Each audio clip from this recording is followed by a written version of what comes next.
Məsələ ki, hansı böyükdür? Kök altda 64% yoxsa 8%-in kvadratı? Əvvəlcə verilən faizlə ifadə olunan bu ifadələri çevirək. Kök altında 64%, kökün altında 64%-dən ədədə keçirir. Bilirsiniz ki, faizdən ədədə keçmək üçün ədədi 100-ə bölmək lazım. Bunu yazıram. %64 və kök altda 64 bölək kök altında 100 aldıq buradan. 8 bölək 10. Ədəddən indi yenidən faizə keçmək üçün onu 100%-ə vurmaq lazımdır.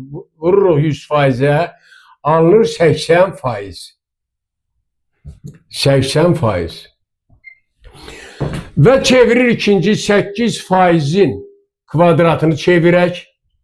8%-i ədədə keçəndə olacaq 8 bölək 100-ün kvadratı. Bu da bərabərdir 64 bölək 100'ün kvadratı. Bunu faizə keçək yenidən. Olacaq 64 bölək 100'ün kvadratı vuraq 100%. Kvadratla 100 ixtisar oldu. Qaldı 0,64 bölək 100%. Bu da bərabərdir 0,64%. Beləliklə biz aldıq ki, kök altda 64%-i elədi 80%.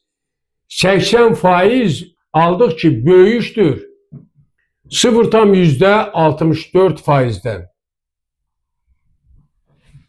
Onda kök altda 64%-də böyük olacaq 8%-in kvadratından. Beləliklə kök altda 64% böyükdür 8%-in kvadratından.